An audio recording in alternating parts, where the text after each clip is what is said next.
Hi Scrappy friends, it's the last day for Scrappy Christmas in July. This is July 30th, my, I believe, 6th layout I have shared this month for Scrappy Christmas in July. And this final one is using the Baking Spirits Bright collection from Simple Stories, along with a sketch from Allison Davis for SG.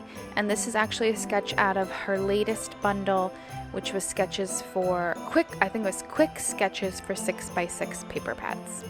And so the Simple Stories collections come with 6x8 paper pads, and they're super easy to cut down to make 6x6. I almost didn't share this layout because I struggled with it.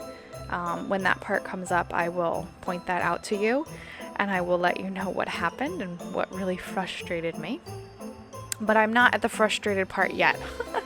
I'm liking what I'm doing as of right now. So I did a little work off camera. I've got two 6x6 squares, and the red one I stitched on the pattern paper, and then the green stripe I stitched around it with some red thread. And then I tucked in a little card that says Grandma's Cookies. So this is me and my mom on our cookie baking day, but it's a cookie baking day that we do every year right before Christmas with me, my mom, my grandma, and then my niece. So there's 4 generations of us, 2 grandmas. So I liked that little saying that says Grandma's Cookies. But I feel like I need just one more thing in that little cluster up there before I put down the tab. And so I'm going to my very favorite thing in Simple Stories collections, which is the tag paper. I usually buy 2 of them because I love the fronts and I love the backs. So I'm going to add just a little bit more blue.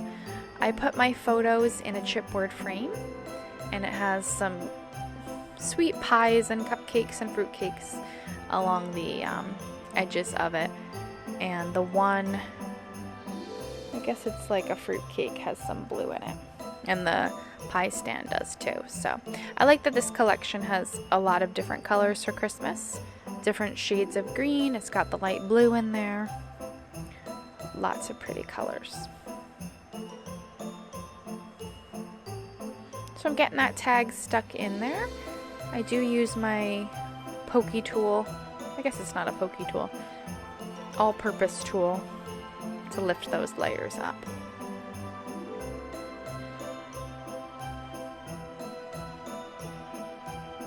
Okay, and my frustrating part is coming up next. It's when I consider a title.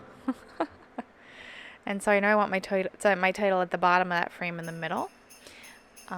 And so I think I'm going to use this title piece, which is from Bramble Fox, but I don't for 2 reasons. I think it gets a little lost there, and also that chipboard frame has dimension, and then I have foam adhesive on the back, and it would just be too difficult to get it to all sit even.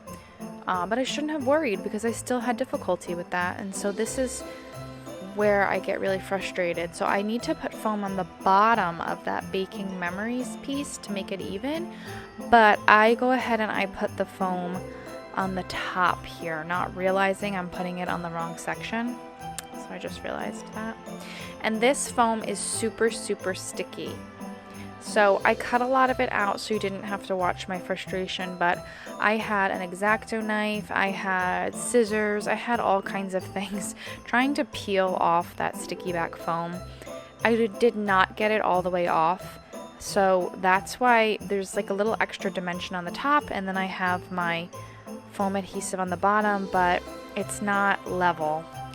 And so it sticks really like wonky and funny to the page. Here I'm putting in a little bit of a different height of foam, just trying to make it work. You'll see I sort of like bend out and fold the page a little bit, trying to get it to flatten, because I feel like the memories part sticks and then like curls up the bottom, but I just go with it. It frustrated me. And I could not get that foam adhesive. It's so sticky. I could not get it off the top of it. So I have to learn to pay attention because those sort of things bother me. Alright, so I am moving on with some embellishing, and I know I want to embellish the top left and the bottom right corners. And I want to definitely use the gingerbread icons. So I have a gingerbread house, I have a gingerbread tree, I have gingerbread people. And I love all those icons in the pack, but it just at some point started to feel like too much brown. And so I just stick with the smaller gingerbread people that came from the chipboard. And you'll see while I was punching those chipboard people out, I did also grab some of those baking tools that are off on the side of my desk there. And so I believe I just have them laid there, and I'm working on seeing if I want to add some word phrases. I want to add something in the tab, the red tab that's above Grandma's cookies. But the one that I went with did not fit, so I trade that out for ho ho ho, adding that right now.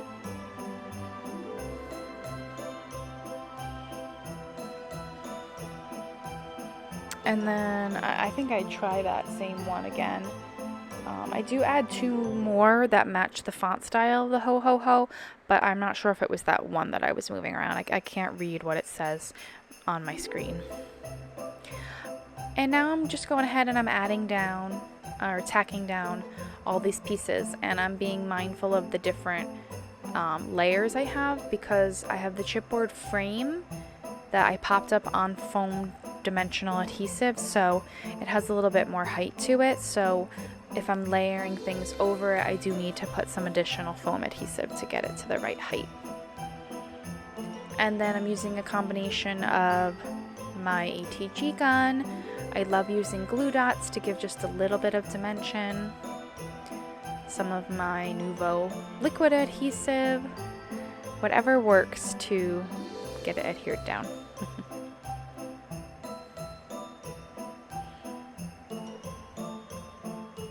I'm also distressing the edges of all of the pieces of die cuts that are paper. I do not distress the edges of chipboard. I don't know. I don't think my edge distresser would work for chipboard, but I do have like a sanding block. It reminds me a lot of like an emery board that you'd use for your nails, but it's made for scrapbooking, something I bought a very long time ago, and I have used that on the kind of chipboard. I think Echo Park makes it where it's not adhesive on the back and you kind of have to like punch it out, and ends up with like little raggedy pieces, so I usually sand that off.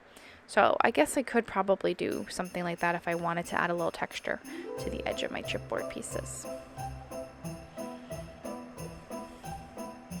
Okay, I'm going to go ahead and add in some of these cute little baking tools, add a few there, and then I end up with 2 of them left after putting these down. Looks like the wooden spoon and the rolling pin, and I kind of crisscross them, and I put them to the left of the title, Baking Memories. I think they look really cute like that.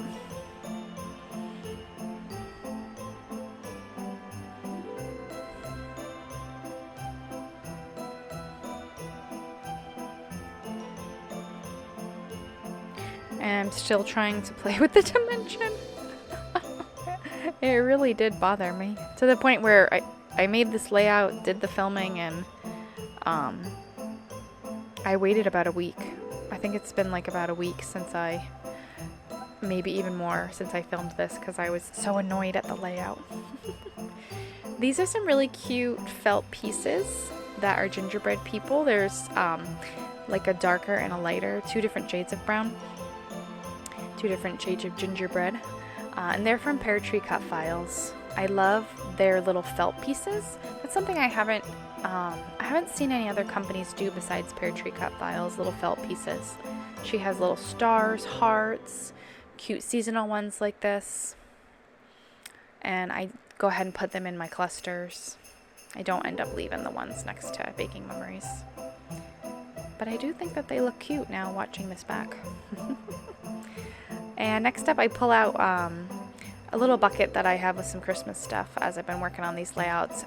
And I pull out some baking flair. So I have quite a few sets of flair that are related to Christmas baking, because I know that I do a lot of baking at Christmas time. So I usually pick whatever sets Jenny comes out with at Christmas time from Scrap and Happy Studio. And these all have sayings about baking. One says Baking Spirits Bright, one says North Pole Gingerbread Baking Co., and one says Gingerbread Baking Always Fresh. Cakes, cookies, and pies. And we don't actually cook gingerbread cookies. But I don't really think that matters, right? So I do love to put tangled thread under my flares. That's what I'm doing here. I usually I twirl the thread around my fingers, I pull it off, and then I sort of pull the pieces out until it doesn't really look like a circle anymore. There we go. I'm adding one last one up there. It's a third cluster. You'll see me add some more, not some more, but you'll see me add some decorative brads from the Baking Spirits Bright collection. And then off camera, I do add some journaling strips, just about how my mom and I were real festive on this day. My grandmother had brought over these headpieces for us to wear, and we ended up taking a couple selfies that day. And that finishes the layout off, so you'll see some close-ups coming up. You'll see me finish it here. I hope you've enjoyed this Scrappy Christmas in July series. I look forward to continuing scrapbooking Christmas 2022 when November and December hit. So you'll see lots more layouts coming then. Hope you have a great day and find some time for some creativity today. Bye-bye now.